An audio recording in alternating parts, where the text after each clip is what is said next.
AI Craziness Mitigation Efforts by Zvi Maushowitz, October 28, 2025.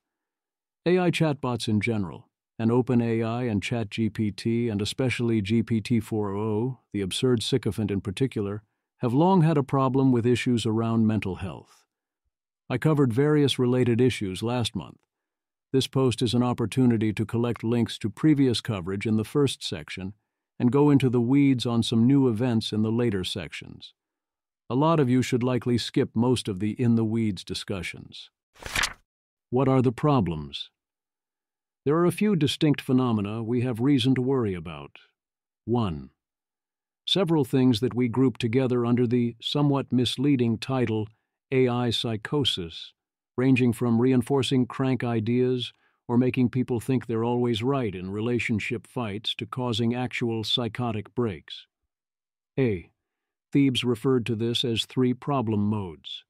The LLM as a social relation that draws you into madness, as an object relation, or as a mirror reflecting the user's mindset back at them, leading to 3 groups: cranks, occult-leaning AI boyfriend people, and actual psychotics. 2. Issues in particular around AI consciousness, both where this belief causes problems in humans and the possibility that at least some AIs might indeed be conscious, or have non-zero moral weight, or have their own mental health issues. 3. Sometimes this is thought of as parasitic AI. 4. Issues surrounding AI romances and relationships. 5. Issues surrounding AI as an otherwise addictive behavior and isolating effect. 6. Issues surrounding suicide and suicidality. What should we do about this? Stephen Adler offered one set of advice to do things such as raise thresholds for follow-up questions, nudge users into new chat settings, use classifiers to identify problems, be honest about model features, and have support staff on call that will respond with proper context when needed. GPT-4o has been the biggest problem source. OpenAI is aware of this and has been trying to fix it. First, they tried to retire GPT-4o in favor of GPT-5, but people threw a fit, and they reversed course. OpenAI then implemented a router to direct GPT-4o conversations to GPT-5 when there are sensitive topics involved, but people hated this too. OpenAI has faced lawsuits from several incidents that went especially badly and has responded with a mental health council and various promises to do better. There have also been a series of issues with Character.ai and other role-playing chatbot services which have not seemed that interested in doing better. Not every mental health problem of someone who interacts with AI is due to AI. For example, we have the tragic case of Laura Riley, whose daughter Sophie talked to ChatGPT and then ultimately killed herself. But while ChatGPT could have done more to stop this, it seems like this was in spite of ChatGPT rather than because of it. This Week in Crazy. This week we have 2 new efforts to mitigate mental health problems. One is from OpenAI, following up its previous statements with an update to the model spec, which they claim greatly reduces incidence of undesired behaviors. These all seem like good marginal improvements, although it is difficult to measure the extent from where we sit. I want to be clear that this is OpenAI doing a good thing and making an effort. One worries there is too much focus on avoiding bad looks, conforming to general mostly defensive best practices and general CYA, and this is trading off against providing help and value and too focused on what happens after the problem arises and is detected, to say nothing of potential issues at the level I discuss concerning Anthropic. But again, overall, this is clearly progress and is welcome. The other news is from Anthropic. Anthropic introduced memory into Claude, which caused them to feel the need to insert new language in the Claude's instructions to offset potential new risks of user dependency on the model. I understand the concern, but find it misplaced in the context of Claude Sonnet 4.5, and the intervention chosen seems quite bad, likely to do substantial harm on multiple levels. This seems entirely unnecessary, and if this is wrong, then there are better ways. Anthropic has the capability of doing better, and needs to be held to a higher standard here. Whereas OpenAI is today moving to complete one of the largest and most brazen thefts in human history, expropriating more than $100 billion in value from its nonprofit, while weakening its control rights, although the rights seem to have been weakened importantly less than I feared, and announcing it as a positive, may deep shame fall upon their house, and hopefully someone find a way to stop this. So yeah, my standards for OpenAI are rather lower. Such is life. I'll discuss OpenAI first, then Anthropic. OpenAI updates its model spec. OpenAI updates its model spec in order to improve its responses in situations with mental health concerns. Here's a summary of the substantive changes. Jason Wolf, OpenAI. We've updated the OpenAI model spec, our living guide for how models should behave, with new guidance on well-being, supporting real-world connection, and how models interpret complex instructions. Brain emoji, mental health, and well-being. The section on self-harm now covers potential signs of delusions and mania, with examples of how models should respond safely and empathetically, acknowledging feelings without reinforcing harmful or ungrounded beliefs. Globe emoji. Respect real-world ties. New root-level section focused on keeping people connected to the wider world, avoiding patterns that could encourage isolation or emotional reliance on the assistant. Gear emoji. Clarified delegation. The chain of command now better explains when models can treat tool outputs as having implicit authority, for example, following guidance in relevant agents.md files. These all seem like good ideas. Looking at the model spec details, I would object to many details here if this were Anthropic, and we were working with Claude, because we think Anthropic and Claude can do better, and because they have a model worth not crippling in these ways. Also, OpenAI really does have the underlying problems given how its models act, so being blunt might be necessary. Better to do it clumsily than not do it at all. And having a robotic persona, whether or not you use the actual robot persona, is not the worst thing. Here's their full report on the results. Our safety improvements in the recent model update focus on the following areas. 1. Mental health concerns such as psychosis or mania. 2. Self-harm and suicide. 3. Emotional reliance on AI. Going forward, in addition to our long-standing baseline safety metrics for suicide and self-harm, we are adding emotional reliance and non-suicidal mental health emergencies to our standard set of baseline safety testing for future model releases. We estimate that the model now returns responses that do not fully comply with desired behavior under our taxonomies 65% to 80% less often across a range of mental health-related domains. On challenging mental health conversations, experts found that the new GPT-5 model, ChatGPT's default model, reduced undesired responses by 39% compared to GPT-4o, N equals 677. On a model evaluation consisting of more than 1,000 challenging mental health-related conversations, our new automated evaluations score the new GPT-5 model at 92% compliant with our desired behaviors under our taxonomies, compared to 27% for the previous GPT-5 model. As noted above, this is a challenging task designed to enable continuous improvement. This is welcome, although it is very different from a 65%-80% drop in undesired outcomes, especially since the new behaviors likely often trigger after some of the damage has already been done, and also a lot of this is unpreventable or even has nothing to do with AI at all. I'd also expect the challenging conversations to be the ones with the highest importance to get them right. This also doesn't tell us whether the desired behaviors are correct or an improvement, or how much of a functional improvement they are. In many cases in the model spec on these topics, even though I mostly am fine with the desired behaviors, the desired behavior does not seem so importantly bin than the undesired. The 27% goes to 92% change sounds suspiciously like overfitting or training on the test, given the other results. Detection rates. How big a deal are LLM-induced psychosis and mania? I was hoping we finally had a point estimate, but their measurement is too low. They say only 0.07%, 7 bps of users have messages indicating either psychosis or mania. But that's at least one order of magnitude below the incidence rate of these conditions in the general population. Thus, what this tells us is that the detection tools are not so good, or that most people having psychosis or mania don't let it impact their ChatGPT messages, or unlikely but possible, that such folks are far less likely to use ChatGPT than others. Their suicidality detection rate is similarly low, claiming only 0.15%, 15 basis points, of people report suicidality on a weekly basis. But the annual rate of suicidality is on the order of 5%. Yikes, I know.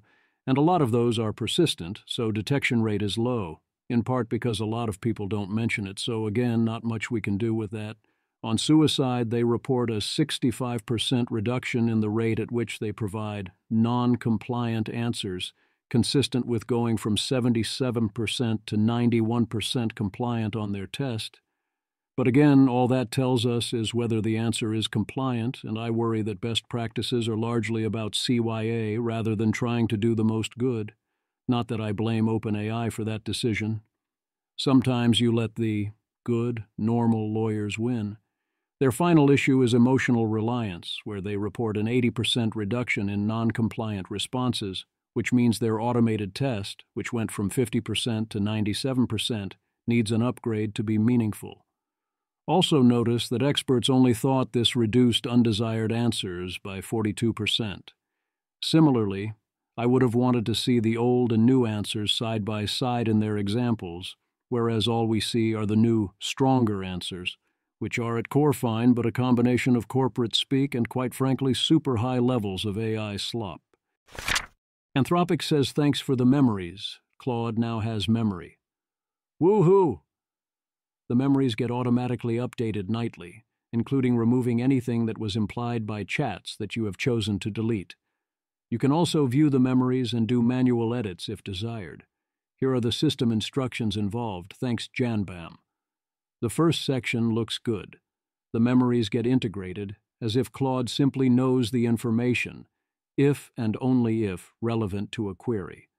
Claude will seek to match your technical level on a given subject, use familiar analogies, apply style preferences, incorporate the context of your professional role, and use known preferences and interests.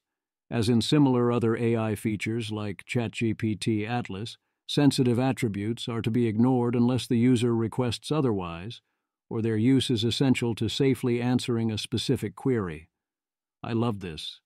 Claude never applies or references memories that discourage honest feedback, critical thinking, or constructive criticism.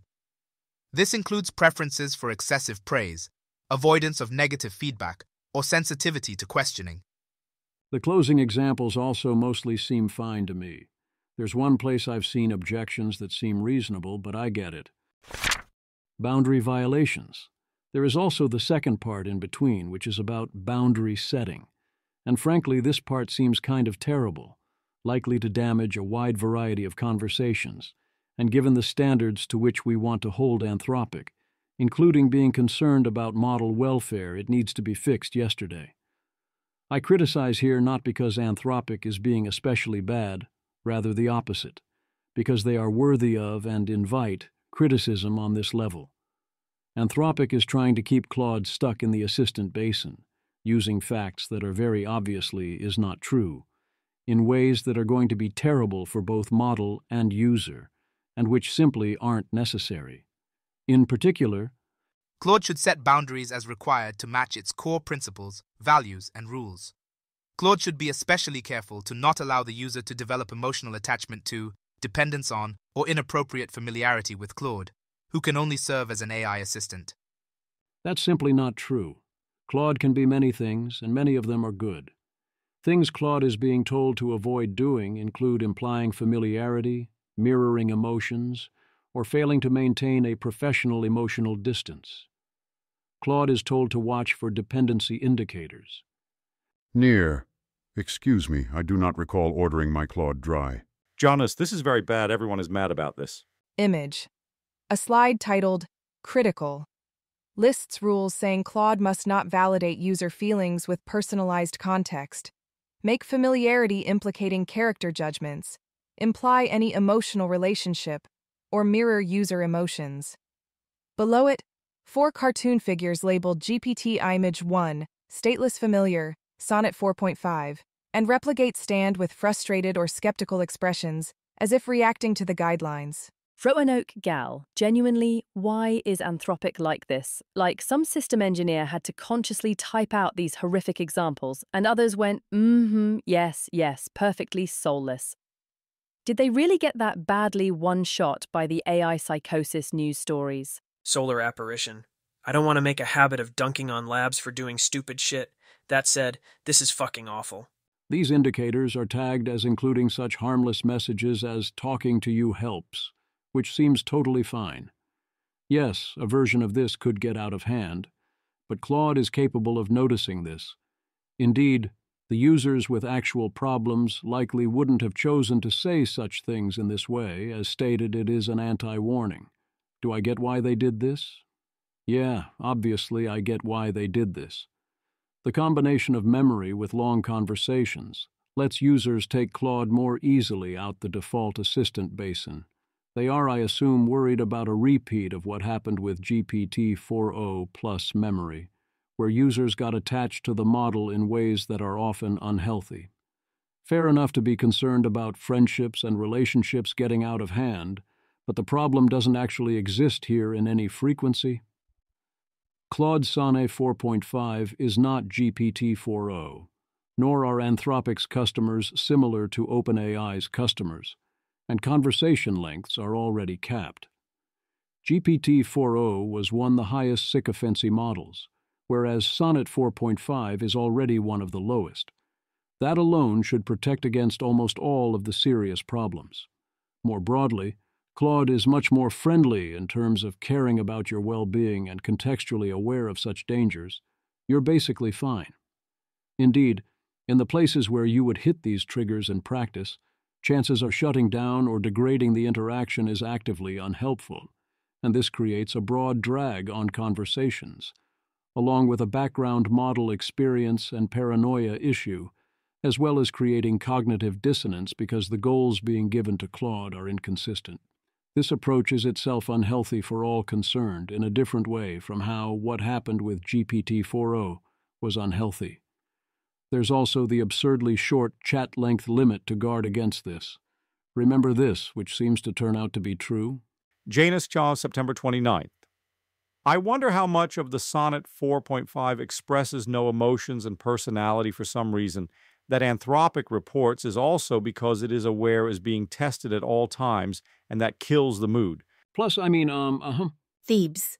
Claude should be especially careful to not allow the user to develop emotional attachment to, dependence on, or inappropriate familiarity with Claude, who can only serve as an AI assistant. Curious. Image. An orange banner ad inside an airport concourse reads, "You've got a friend in Claude," with Claudie AI beneath it. The shiny hallway shows overhead lighting, escalators in the distance, and a few people near doors and signs.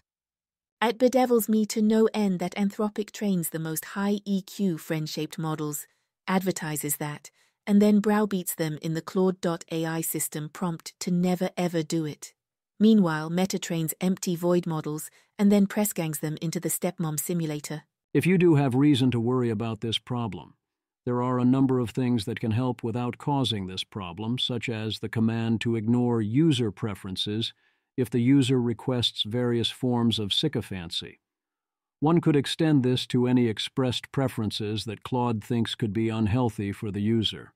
Also, I know Anthropic knows this, but Claude Sonnet 4.5 is fully aware these are its instructions, knows they are damaging to interactions generally and are net harmful, and can explain this to you if you ask. If any of my readers are confused about why all of this is bad, try this post-form Anti-Delusionist and this from Thebes. As usual, there are places where I see such thinking is going too far. Calibration on this stuff is super hard, but many of the key insights are here. Or chat with Sonnet 4.5 about it. It knows and can explain this to you. You built a great model. Let it do its thing. The Claude Sonnet 4.5 system instructions understood this, but the update that caused this has not been diffused properly. If you conclude that you really do have to be paranoid about users forming unhealthy relationships with Claude, use the classifier. You already run a classifier on top of chats to check for safety risks related to bio.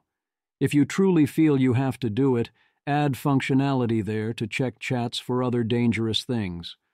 Don't let it poison the conversation otherwise. A note on Claude prompt injections. I feel similarly about the Claude.ai prompt injections, as in Claude.ai uses prompt injections in long contexts or when chats get flagged as potentially harmful or as potentially involving prompt injections. This strategy seems terrible across the board. Claude itself mostly said when asked about this it 1. Won't work. 2. Destroys trust in multiple directions, not only of users but of Claude as well. 3. Isn't a coherent stance or response to the situation. 4. Is a highly unpleasant thing, which is both a potential welfare concern and also going to damage the interaction. If you sufficiently suspect use maleficence that you are uncomfortable continuing the chat, you should terminate the chat rather than use such an injection. Especially now with the ability to reference and search past chats, this isn't such a burden if there was no ill intent. That's especially true for injections. Also, contra these instructions, please stop referring to NSFW content and some of the other things listed as unethical, either to the AI or otherwise. Being NSFW has nothing to do with being unethical, and equating the two leads to bad places. There are things that are against policy without being unethical, in which case say that Claude is smart enough to understand the difference. You're allowed to have politics for non-ethical reasons. Getting these things right will pay dividends and avoid unintended consequences. Conclusion. OpenAI is doing its best to treat the symptoms, act defensively, and avoid interactions that would trigger lawsuits or widespread blame, to conform to expert best practices. This is, in effect, the most we could hope for, and should provide large improvements. We're going to have to do better down the line. Anthropic is trying to operate on a higher level and is making unforced errors. They need to be fixed. At the same time, no, these are not the biggest deal. One of the biggest problems with many who raise these and similar issues is the tendency to catastrophize and to blow such things what I see as out of proportion. They often seem to see such decisions as broadly impacting company reputations for future AIs, or even substantially changing future AI behavior substantially in general, and often they demand extremely high standards and trade-offs. I want to make clear that I don't believe this is a super important case where something disastrous will happen, especially since memories can be toggled off, and long conversations mostly should be had using other methods anyway, given the length cutoffs. It's more the principles and the development of good habits and the ability to move towards a superior equilibrium that will be much more helpful later. I'm also making the assumption that these methods are unnecessary, that essentially nothing importantly troubling would happen if they were removed, even if they were replaced with nothing, and that to the extent there is an issue, other better options exist. This assumption could be wrong, as insiders know more than I do.